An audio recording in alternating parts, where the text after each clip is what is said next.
Bien, entonces lo último que habíamos analizado tenía que ver con cómo se movía el agua o hacia dónde se orientaban los flujos netos de agua, y decíamos que el agua se movía hacia el compartimento de mayor osmolaridad.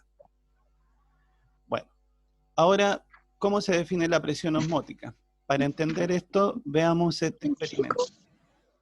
Aquí tenemos dos compartimentos. El compartimento A, por favor, hay una persona que tiene abierto su micrófono. Por favor, apáguelo. Gracias.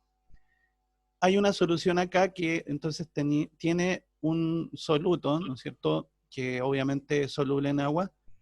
Tenemos una membrana semipermeable y acá otro compartimento que solo contiene agua. Pues bien, de acuerdo a lo que hemos conversado, el agua se debería mover hacia el compartimento que tiene en este caso la mayor osmolaridad, que es donde está el soluto osmóticamente activo. Sin embargo, entonces vemos que en el compartimento A existe un pistón y yo puedo entonces aplicar una presión sobre el compartimento A. Entonces, eso significa que a medida que yo aumente la presión, voy a empezar a afectar el flujo neto de agua desde B a A, porque a su vez cuando el agua se mueve desde B a A, también ejerce una presión al desplazarse hacia el compartimento de mayor osmolaridad. Entonces, voy aumentando la presión paulatinamente hasta que llegue un momento en que el flujo neto de agua desde B a A se detiene. Cuando eso sucede, ¿no es cierto?, o esa presión en la cual yo detengo el flujo neto de agua desde el compartimento menor al de mayor osmolaridad, ese valor es lo que se conoce como la presión osmótica. ¿Ok? Entonces, la presión osmótica es la presión que yo debo ejercer sobre el compartimento de mayor osmolaridad para detener el flujo neto de agua hacia este. ¿Ok? Esa es la definición ya más física de la osmolaridad. Y concretamente la presión osmótica. Por lo tanto, ahora podemos decir que el agua siempre se mueve hacia el compartimento que tiene la mayor presión osmótica. Entonces, redefinimos ahora la osmosis como un movimiento de agua a través de una membrana semipermeable hacia el compartimento que tiene la mayor presión osmótica. Y para entender esto vamos a analizar la ley de Van Hoff. La ley de Van Hoff nos ayuda a entender entonces este proceso. Para eso, veámosla aquí, que es mucho más fácil. Pi es la presión osmótica, ¿ok? G es el número de partículas osmóticamente activas en la solución. C es la concentración molar de la solución. Esto ya lo hablamos en la primera parte de la clase, ¿no es cierto? Que en el fondo esto corresponde a la osmolaridad. Este sigma que está acá es el coeficiente de reflexión, R es la constante de los gases y T es la temperatura absoluta en grados Kelvin. Ya. Aquí esta parte la podemos simplificar porque lo que nos está diciendo es que para calcular la presión osmótica, esto se hace en condiciones ideales. Y en condiciones ideales hay una cierta temperatura a la que se realiza esto y se aplica este valor que es la constante de los gases. Por lo tanto, los factores que me determinan la presión osmótica serían estos tres. El número de partículas osmóticamente activas, la concentración molar, todo esto era lo que llamábamos la osmolaridad, y aquí agregamos además lo que era el coeficiente de reflexión. Entonces, significa que en una solución determinada, la presión osmótica va a ser directamente proporcional al número de partículas osmóticamente activas, a la concentración molar de la solución y a sigma, que es el coeficiente de reflexión. Entonces ahora analicemos qué es esto del coeficiente de reflexión. Bueno, el coeficiente de reflexión me dice cómo se comporta la membrana a través de la cual se produce el flujo de agua, cómo se comporta esta membrana con el soluto presente en la solución. ¿Me siguen? Entonces me dice cómo se comporta la membrana en relación al soluto presente en la solución. Entonces este número puede oscilar entre 1 y 0. Veamos lo más simple. En los extremos, el mayor valor es 1. ¿Qué significaría esto? Que la membrana es impermeable al soluto y por lo tanto el soluto ejerce efecto osmótico completo. O sea, esta es la situación ideal, porque nosotros definimos que una membrana semipermeable era aquella que permitía el paso de agua, pero no de soluto. Entonces lo ideal es que este soluto o la membrana sea impermeable completamente al soluto. ¿Ok? Por otro lado, 0 me dice en cambio que la membrana es completamente permeable al soluto. Y eso es lo más negativo, porque en el fondo eso no genera presión osmótica efectiva. Y ahora, ¿por qué no genera presión osmótica efectiva? Porque en el fondo, si el soluto, no solo el agua se mueve, sino que también el soluto se mueve, el soluto también se va a mover en función de su gradiente de concentración y va a tender a equilibrarse, y eso me va a afectar el flujo neto de agua, y finalmente se va a dar una condición de equilibrio en donde los flujos netos van a ser 0. Por ende, si es 0 el coeficiente de reflexión, la presión osmótica sería 0. Y si no hay presión osmótica, significa entonces que no va a afectar el flujo neto de agua. ¿Sí? Eso es lo que me está diciendo. Y en ese sentido, tenemos que pensar que los solutos en general impermeables van a ser aquellos que tienden a ser más bien hidrofílicos.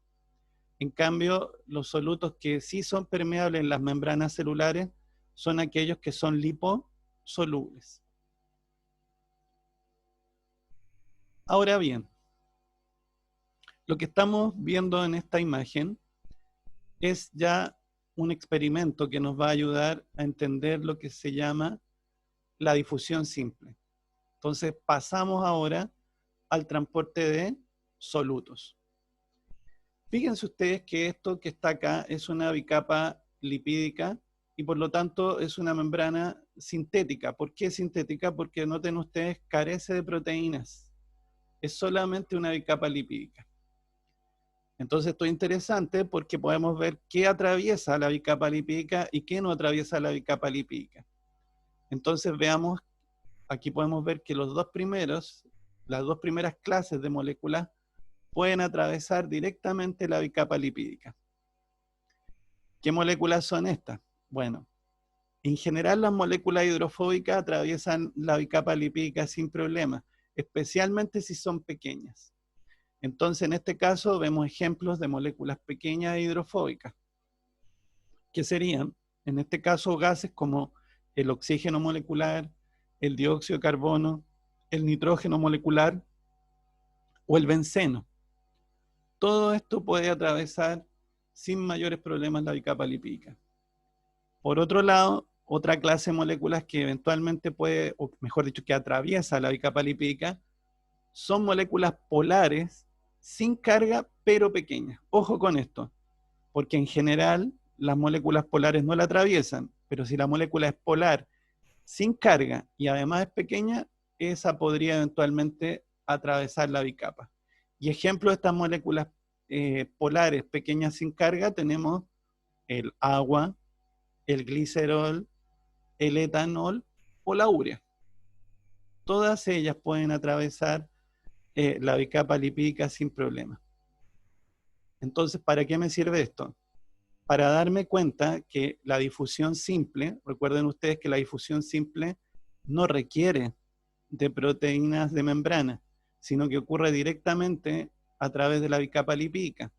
Entonces, ¿qué moléculas se mueven a través de difusión simple? Bueno, moléculas hidrofóbicas, especialmente si son pequeñas, y eventualmente moléculas polares sin carga, pero ojo, pequeñas. Entonces, eso sería lo que nosotros estaríamos viendo en la difusión simple.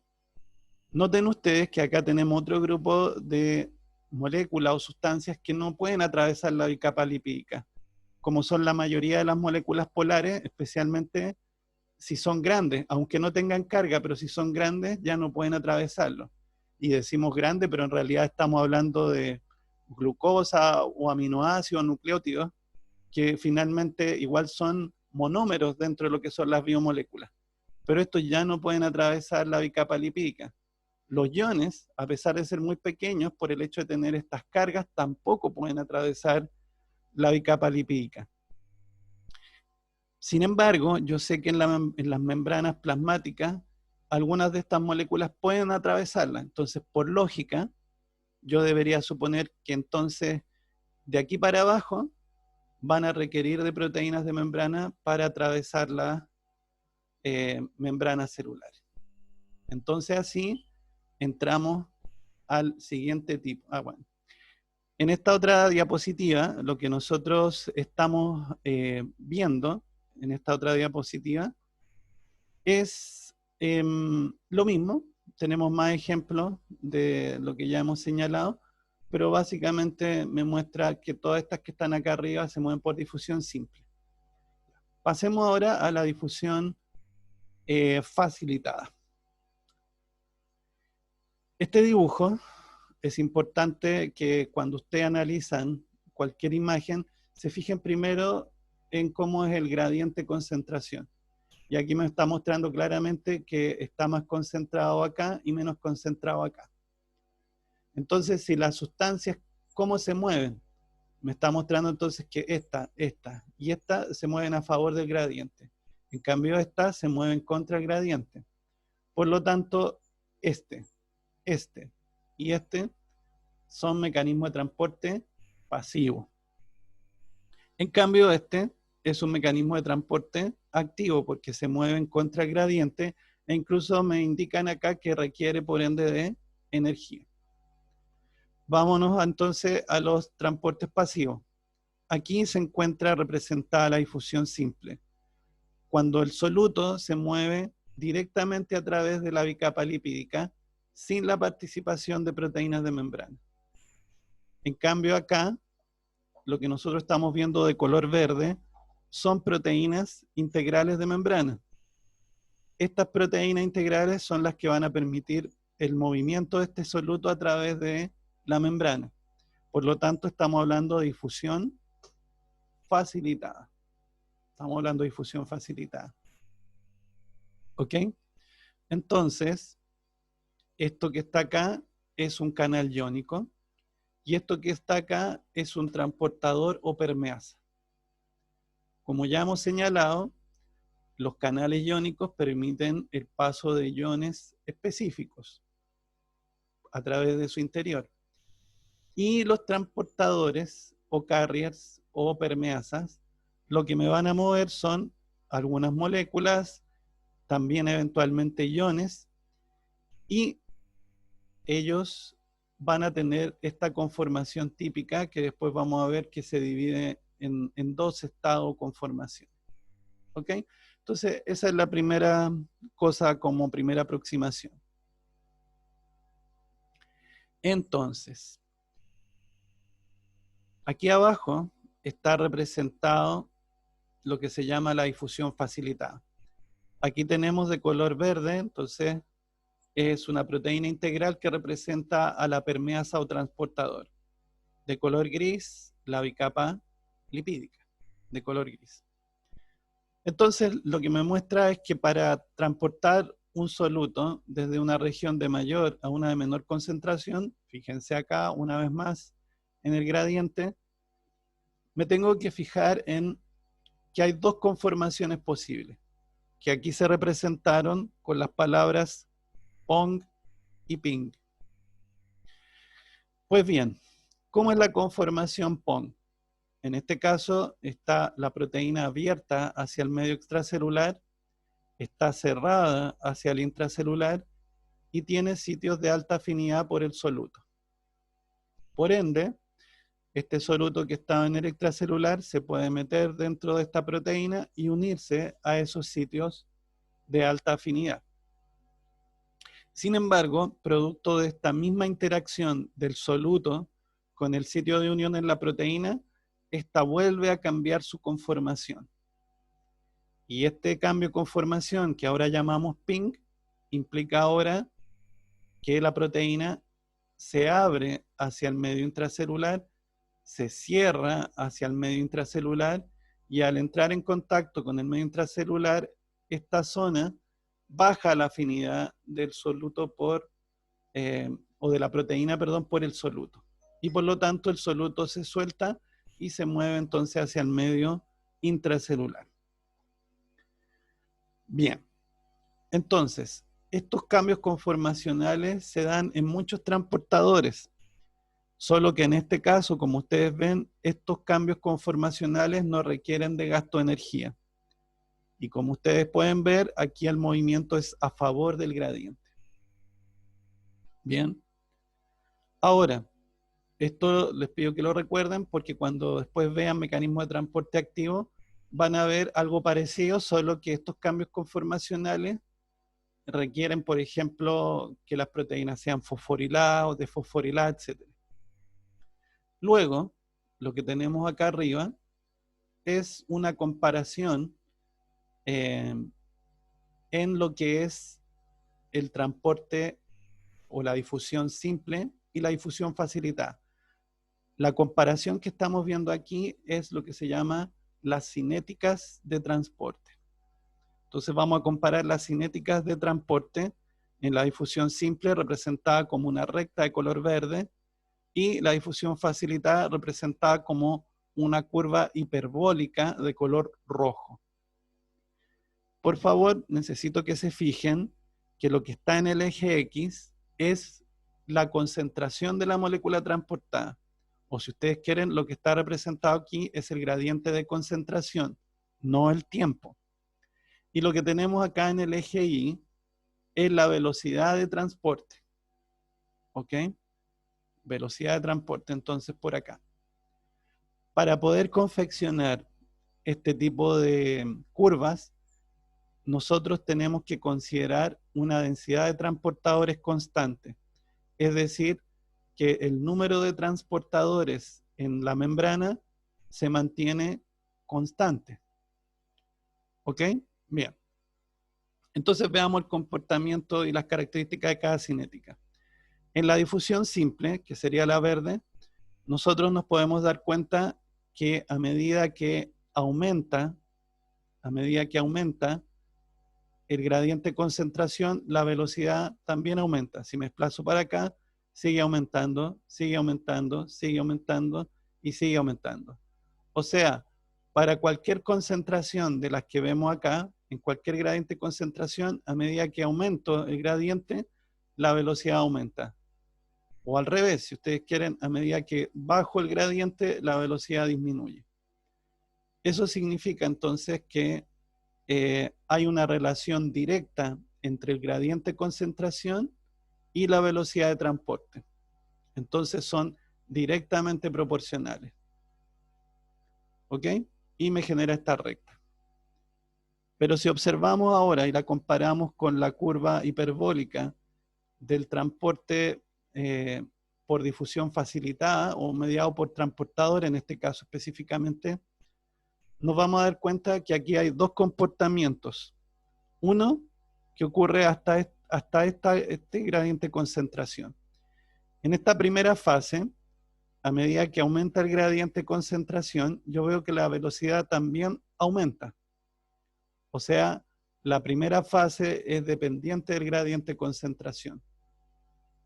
Sin embargo, cuando yo llego aproximadamente a esta concentración, aunque yo siga aumentando el gradiente de concentración, la velocidad no cambia, ya no sigue aumentando. Es decir, la velocidad se mantiene constante y alcanzó un máximo. Entonces hemos alcanzado la velocidad máxima. ¿A qué se debe esta situación? ¿A qué se debe? Se debe a que a una cierta concentración ya todos los transportadores en la membrana están ocupados con el soluto y por lo tanto ya no pueden transportar más de lo que están haciendo. Entonces significa que antes de eso todavía teníamos transportadores disponibles para seguir transportando cada vez más solutos. Pero en este punto ya todos los transportadores están ocupados, por lo tanto alcanzaron su capacidad máxima. Y por eso la velocidad se mantiene constante. Entonces aquí he dicho que tenemos que recordar que esto es válido para entender esto tenemos que mantener constante la densidad de transportadores. ¿Por qué digo esto? Porque si yo aumentara la densidad de transportadores, esa sería la única forma de aumentar la velocidad máxima de transporte. Al revés, si yo bajara la densidad de transportadores, la velocidad máxima se reduciría. La curva seguiría siendo hiperbólica, pero la densidad de transportadores se reduciría, la velocidad máxima de transporte se reduciría. Ahora, quiero que se fijen en este concepto que es el Km, ¿ok? Ese Km es una constante de afinidad. ¿Y a qué corresponde? Fíjense ustedes, el Km es una concentración en la cual yo alcanzo la mitad de la velocidad máxima. ¿Qué significa esto? Que cada transportador para un soluto específico va a tener su propio Km. Esa es una medida de afinidad. Ahora, ¿por qué es tan relevante? Porque, por ejemplo, supongamos que el soluto es la glucosa. ¿Bien? La glucosa podría estarse moviendo a través de un transportador de este tipo. Pero hay varios tipos de transportadores de glucosa. Y una de las cosas en que se diferencian los transportadores de glucosa es en el Km. Hay unos que van a tener mayor Km y otros que van a tener menos Km. Entonces, ¿cuál es la relevancia de esto? Es que si yo tengo varios transportadores de glucosa, en el fondo, el que tenga el Km más bajo es el que va a tener mayor afinidad por la glucosa. ¿Ok? Entonces, repito, ¿qué relación existe entre Km y afinidad? Es una relación inversa. Es decir, a menor Km, mayor afinidad. Menor Km, mayor afinidad de transporte. ¿Ok? Ya. Entonces, esas serían algunas de las principales características de la difusión facilitada. Ahora, ¿qué moléculas se pueden mover por difusión facilitada? ¿Qué ejemplos de moléculas se podrían mover? Por ejemplo, algunos monosacáridos, qué sé yo, la glucosa, la galactosa, la fructosa, y varios aminoácidos se van a mover a través de difusión facilitada. Así como eventualmente algunos iones también se pueden mover por difusión facilitada. Ahora bien, cuando hablamos de difusión, obviamente mientras mayor sea la distancia que tiene que viajar los solutos desde el punto de inicio, mayor va a ser el tiempo necesario para la difusión. Esto nos va a ayudar a entender también por qué cuando la difusión ocurre a través de una membrana, mientras más gruesa sea la membrana, significa que mayor distancia va a recorrer y por lo tanto el tiempo necesario para la difusión va a ser mayor. De este modo entonces, nosotros vamos ahora a analizar los factores que me afectan la tasa neta de difusión. ¿Ok?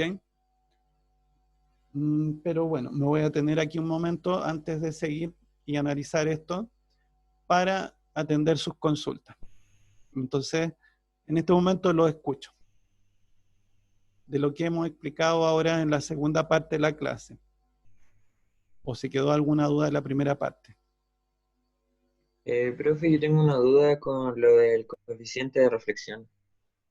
El coeficiente de reflexión.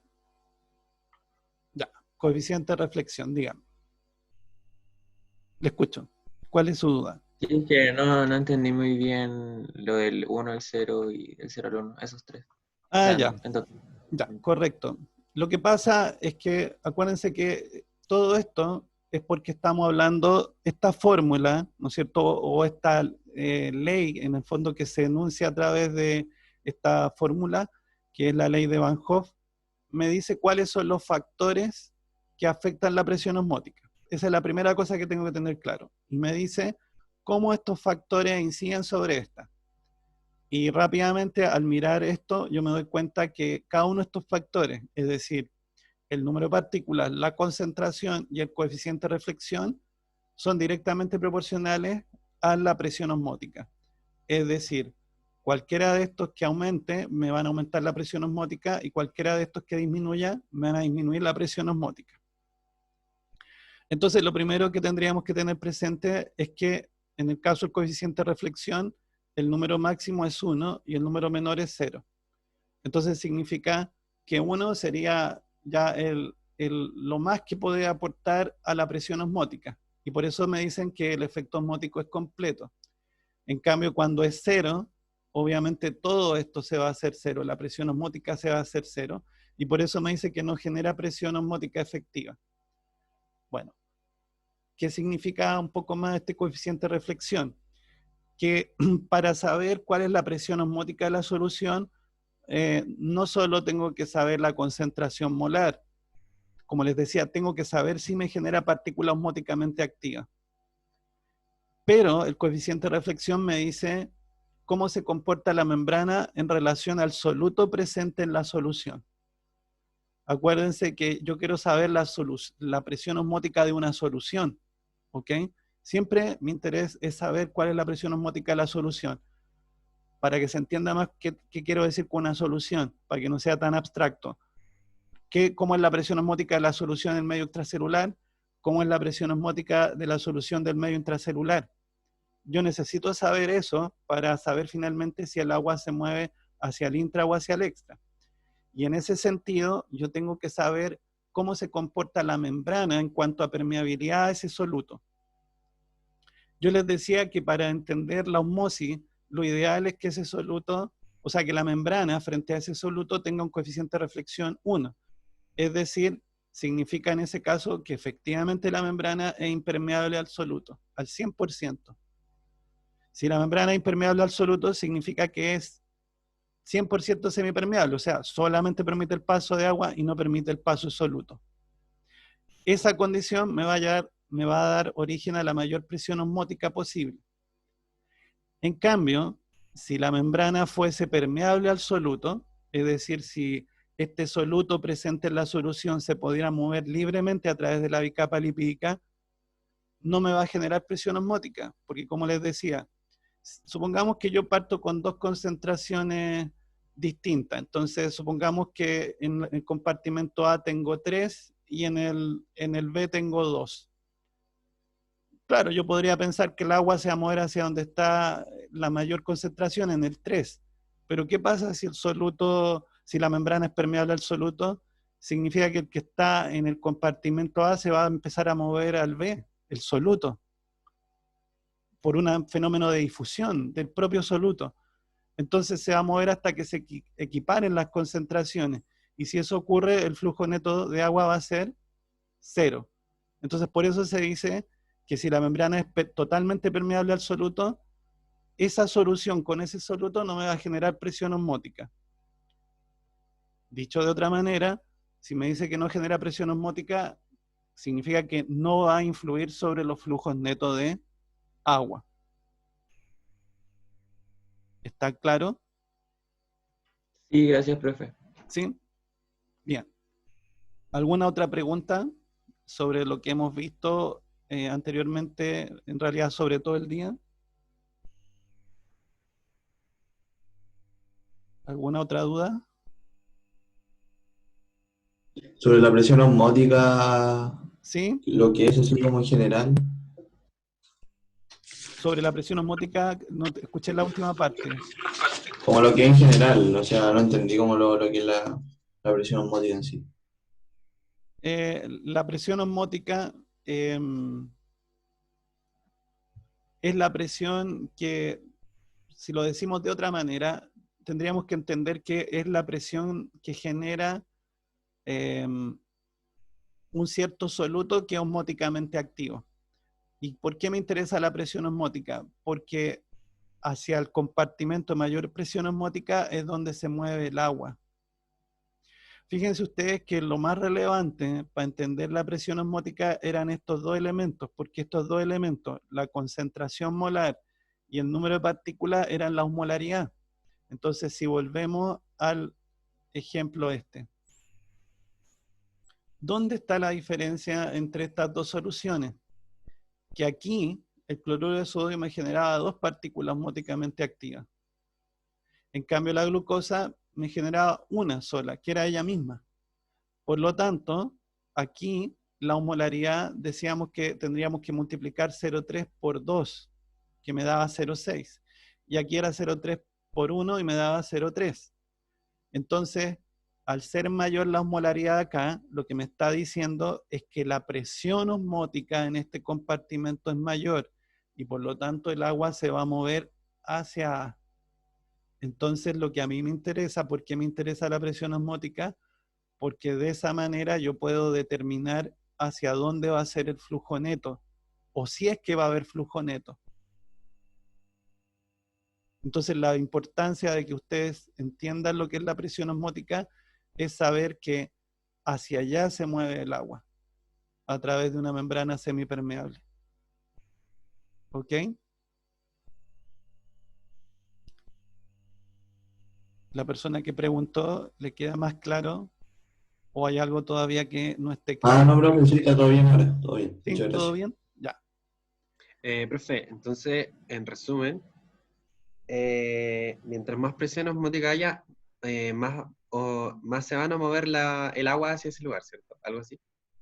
Es que lo que pasa es que aquí y acá hay presión osmótica, ¿no es cierto? Solo que aquí la presión osmótica va a ser más baja y aquí va a ser más alta.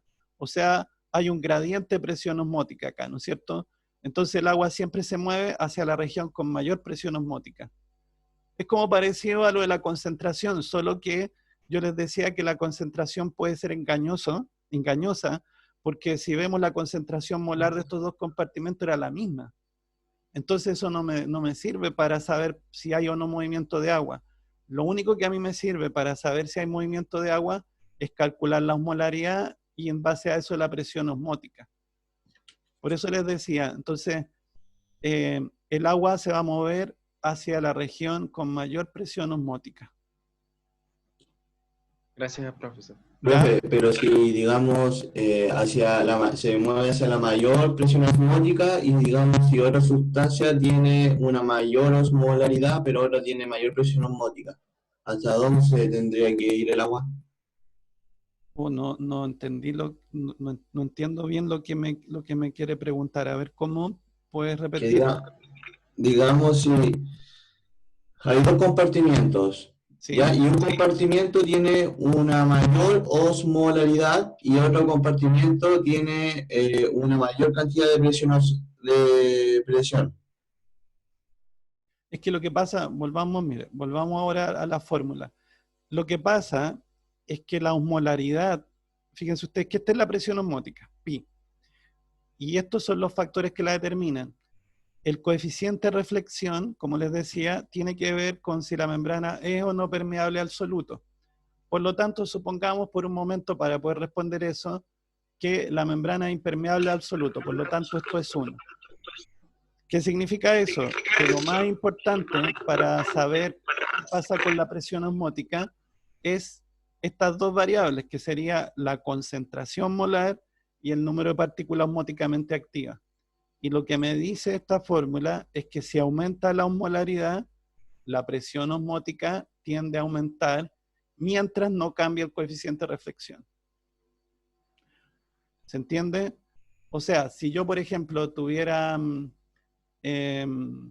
como en el caso, si volvemos acá, si yo hubiera tenido cloruro de sodio en los dos lados, en la presión osmótica aquí y acá hubiese sido la misma. Porque yo hubiese tenido 0,6 aquí y 0,6 acá. ¿Se fijan? Entonces ahí el flujo neto habría sido 0. Pero en este caso, la presión osmótica era distinta aquí y acá. Entonces, A mayor osmolaridad en general va a ser mayor la presión osmótica. A menor osmolaridad va a ser menor la presión osmótica.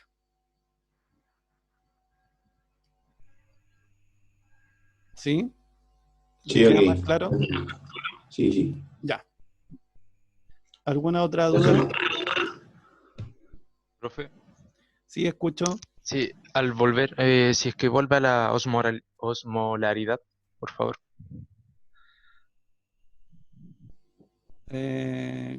¿Cómo, cómo si vuelvo a la... No, que vuelva a la parte de osmolaridad, donde estaban las dos concentraciones. Ya. Ya, si en el caso de la glucosa hubiera otra sustancia, pero que también tuviera dos moles, ahí tampoco habría... ¿Pero me está hablando de dos partículas osmóticamente activas o me está hablando de la concentración molar? Porque son cosas distintas. de partículas. Ya, partículas osmóticamente activas, ok. Si yo tuviera si yo tuviera acá una solución que fuera 0,3 molar y también me generara dos partículas osmóticamente activas, en ese caso la osmolaridad en A y en B sería igual. Ah, ya, ok. Y como es igual la osmolaridad, el flujo neto de agua en ese caso sería 0. Cero. Sí, ya, perfecto. Gracias. Ahora, obviamente, a medida que se mueve el agua de un compartimento a otro, va a cambiar la osmolaridad. Y cuando la osmolaridad en ambos compartimentos se igualen, ahí se detiene el flujo neto de agua. Eso se llama la condición de equilibrio.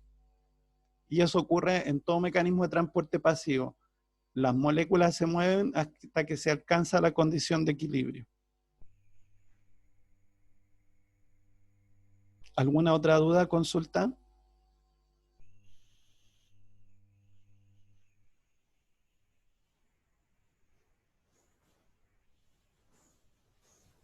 ¿No? Nos quedan unos minutos para duda o consulta. O sea, ya prácticamente acabamos, pero si hay más dudas. Bueno, si no hay más dudas, entonces me despido por ahora y nos estamos viendo. ¿Hay dudas?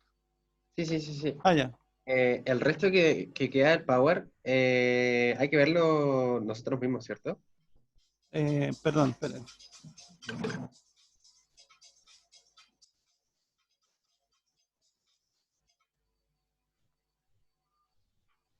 O sea, Es que sonó el celular. Perdón, no, pues acuérdense que después tenemos parte 2 y todavía no hemos terminado mecanismo de transporte pasivo. Nos queda la segunda parte.